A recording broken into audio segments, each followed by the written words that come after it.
Hey guys, welcome back to the Zilinski life. I'm Cody, this is Val, and for the last several years here on YouTube, we've been sharing our journey towards debt freedom and slowly transitioning towards financial independence as we start to see the light at the end of the tunnel of our debt freedom journey.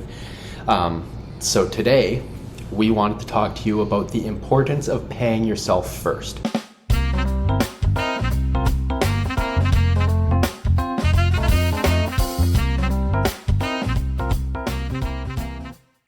Right, so if you've been watching our budget with us videos for a little while, you'll see that we've implemented this into our own budget. We literally have a category in our YNAB budget called Pay Yourself First, right?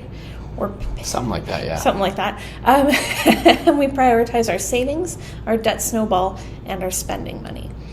Now that runs kind of counter to the more common knowledge within the personal finance realm.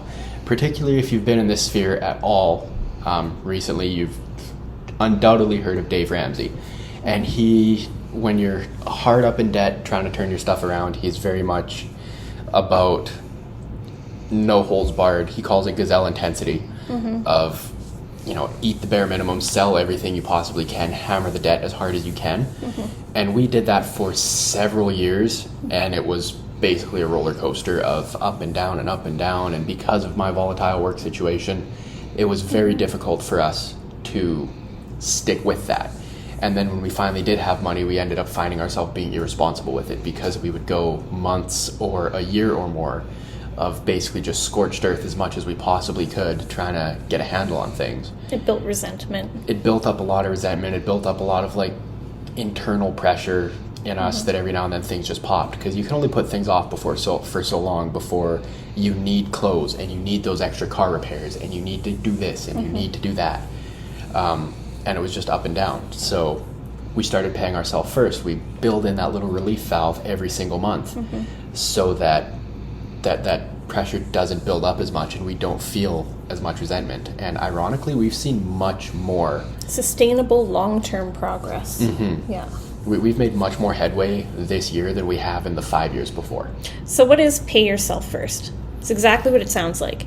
Every time you get money, you take a percentage or a dollar amount, whatever works for you, and you put it aside in savings before you pay any of your bills. Even if you don't have enough to make all of your bills, you're going to pay yourself first. Now, Cody and I do a little bit of a twist on this. So we do savings. We were doing 15% of our income to savings. Now, if you're watching our most recent videos, we've stopped the savings because we're using our savings now to float us while Cody is off work. Yeah, and we could put more money into savings just to keep the habit, but it didn't make sense to just dump money into the account just to turn around in that same video and pull it back out. Exactly. But whenever he does have work, we pay ourselves first before we do anything else. We also allocate a small percentage, 5% each, to spending money.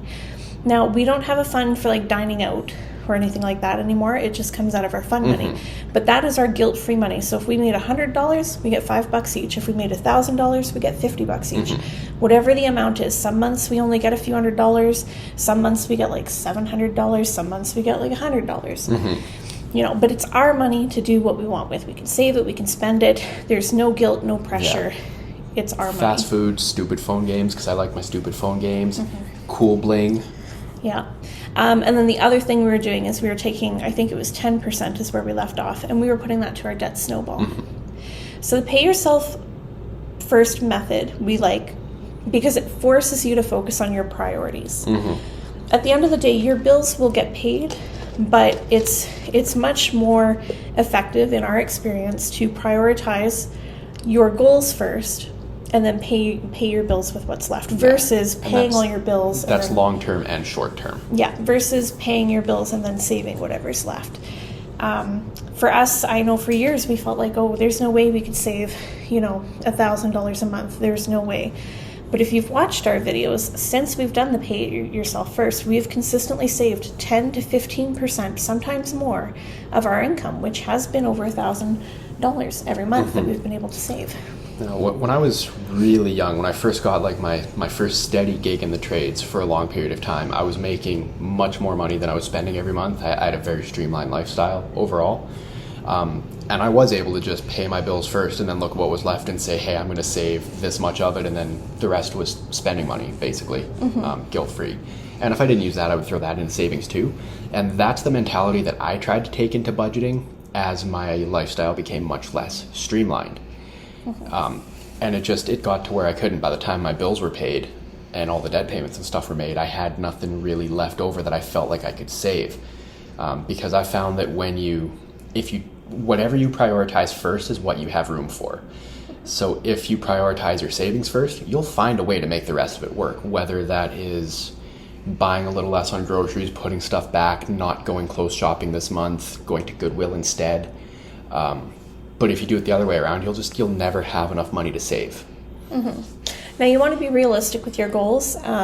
Cody and I at one point had to reevaluate how much we were putting aside in the pay yourself first method, because between our savings and our debt and our spending money, it was 35% of our take-home pay that was going to these things, and the remaining 65% left was not enough to cover our monthly bills. So we changed how much we were spending in certain categories. We took out certain categories in favor of using it out of our spending money, and we kind of tweaked our savings and our debt snowball percentages a little bit. So you really only want to pick one or two things, I would say. Like maybe it's your long-term and short-term savings, like maybe you're saving for retirement and down payment on a house or a vacation. Or maybe it's your savings and your spending money, or your debt snowball and a bit of savings, or whatever it is. Maybe pick one or two things and allocate money to that first. Because ultimately it's up to you. You get to make the decisions of where you want your money to go. So if you're totally comfortable just riding out the length of whatever loans you have while saving up for the other stuff, awesome, do that. So why would you do a pay yourself first? It's a lot of the things we've already talked about, but in bullet form, it forces you to prioritize your goals and make progress towards them every month, which is incredibly psychologically satisfying. Yeah. Because then no matter what goes on in your budget, you know that every month you took a step towards reaching your goals, your financial goals. And something interesting I noticed the first time I tried to get a handle on my money, long before I met Val, there eventually came a time when I hit a certain amount of money in my bank account where I just became obsessed with making that number as big as possible. Like it became fun for me to hit that transfer button from checking to savings when I got paid. Yeah, and it's interesting how the psychology will change around your finances. Like I can remember before I met Cody, literally living paycheck to paycheck. Like I'd have like $1 something left in my account between paydays. And now if I ever see our account drop below like $1,000, I'm like panicking. Like that to me gives me the same sense of insecurity as that $1 in my account did 5 years ago. But 5 years ago, I could have never fathomed having $1,000 in my account at all times. And it's just... Never mind being of the mindset that 1,000 equals 0. Yes, exactly. So it builds a good habit in you. It forces you to put that little bit of money away every single time you get paid and not look at it, not touch it.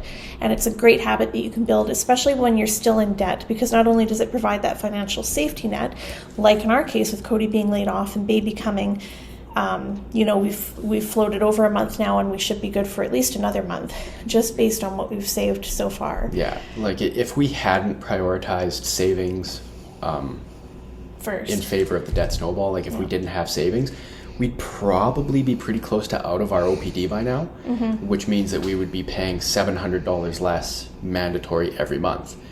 But still, we wouldn't have enough money to ride out anything. We would have been out of money already. We would have run out, and now we have a car repair on top of it that could cost us hundreds or over $1,000. Yeah, like mathematically, it's not the quickest way to get out of debt, but we'd probably be looking at bankruptcy by now if we had done it the other way. Yeah, and then by the time you are out of debt, that habit you've built of paying yourself first is so strong in you that if you were putting it towards a debt snowball, it's so easy to now redirect that into your savings and save more money. You've already been rolling your debt from your smallest to the next smallest to the next smallest to the next smallest to the biggest. And then it's a really easy thing just to also roll that into your savings. Yeah. And not only that, like I said earlier, how hard it is to prioritize saving if it's the last thing you do. If you're waiting until you're out of debt to start saving, you're not gonna, because it's still gonna be your last priority, and you're gonna find a way to use all of that money. Yeah, it's a mindset shift for sure, something that you need to work on. And I don't think I don't think prioritizing savings while in debt is a bad thing. In fact, I think more people should be doing it. Yeah. If we hadn't prioritized savings while also trying to pay off debt this year, like I said, we would literally be up the creek without a paddle, probably like selling our computers, selling our phones, selling our iPads, possibly selling things that the kid was using while she was using them. But that's about it. That's all we wanted to cover for this topic. Yeah, that's it. That's all. So, you got any closing thoughts, babe? Nope. No? All right, guys. Well, that's it for this one. So, if you like it, like it. If you don't like it, dislike it twice. It's very important. Twice on the dislike button. Subscribe if you haven't for more great content like this and these two beautiful faces. I know, isn't she so pretty?